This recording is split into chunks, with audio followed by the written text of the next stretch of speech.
ඔව් පහස් තුනේ මල්ලිලා තමයි ලැස්සලා ඉන්නේ ඊළඟ තරගයට අරක විනිශ්චය ලැබුණාද?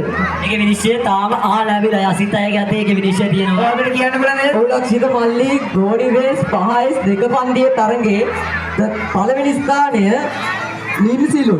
නිම්සිලු මල්ලි ස්ථානය දිනා ගන්න ලබන්නේ නිම්සිලු. දෙවෙනි ස්ථානය දිනාගෙන තියෙන්නේ සසෙන් මල්ලි. දෙවෙනි ස්ථානය සසෙන් මල්ලි. දෙවෙනි ස්ථානය කවුද? තුන්වෙනි ස්ථානයේ තියෙන්නේ සිලුරි කියලා මල්ලි කෙනෙක්. සිලුර වෙන්න ඕනේ මම හිතන විදිහට. හරි. කෙසේවත් කොහොමවත් දෙන්නව අත්පොළ සන්නාදලා එක්කලා තුන් දෙනාට. මයියෙන් ඇහෙන්නේ. ඒ අත්පොළ සන්නාදලා හොඳටම මදි. දෙන්නව අත්පොළ සන්නාදලා. ඉතින් පල්ලි තව පොඩි ප්‍රශ්නයක් තියෙනවා. මෙතන මේ ආයෙත් ජයග්‍රාහකයන්ගේ පොඩි ප්‍රශ්නයක් තියෙනවා. ඔය එක විසඳ ගන්න.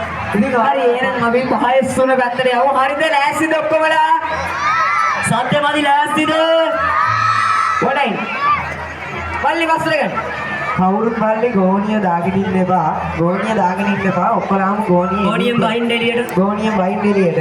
ඔක්කොමලා ගෝණියෙන් කකුල් ගන්න. කසුන් අයියා කවුන්ට් එක දෙනවා. එතකොට අර තරඟ නීති රීති ටික පිළිබඳව එන්න. පාෂේනිය මල්ලා ඉඳ මම හිතනවා මේක නම් හොර කරන්නේ නැති වෙයි කවුරුත්.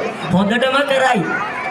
හොඳටම කරයි කියලා මෙච්චරලා කිව්වට මම තාම කවුරුත් කරේ නෑ. මම හිතනවා මේ මල්ලිලා මේ තරගේ හොඳටම කරයි කියලා. එහෙම නේද සුනයි? ඔව් මමත් හිතනවා ඒක. ඉතින් ලෑස්තිද ඔක්කොමලා?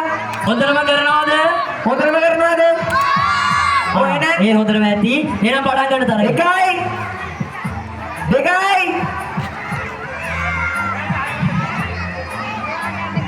හැමෝම ගෝණි වලින් අයින් වෙන්න. ගෝණි ගන්න එළියට. ගෝණි තියන්න බිම තියන්න. හැමෝම ගෝණි බිම තියන්න. බිම තියන්න. මල්ලි අර නිල් පාට ෂර්ට් එක. ගෝණි අල්ලන්න එපා කවුරුත්. බිම තියා ගන්න.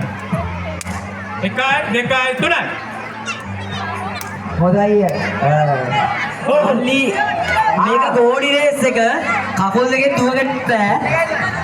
ඔව් අපිට ජයග්‍රාහකයෝ මේ මොහොතේ මේ පවතිනවා. ඉතින් 1 2 3 ස්ථාන මම හිතන්නේ විනිශ්චය මණ්ඩලයේ කීයේ විදිහට ඒක නම් හොඳටම කරලා. ඔව් ඒක හරියටම අපිට ලැබුණා මම හිතන්නේ.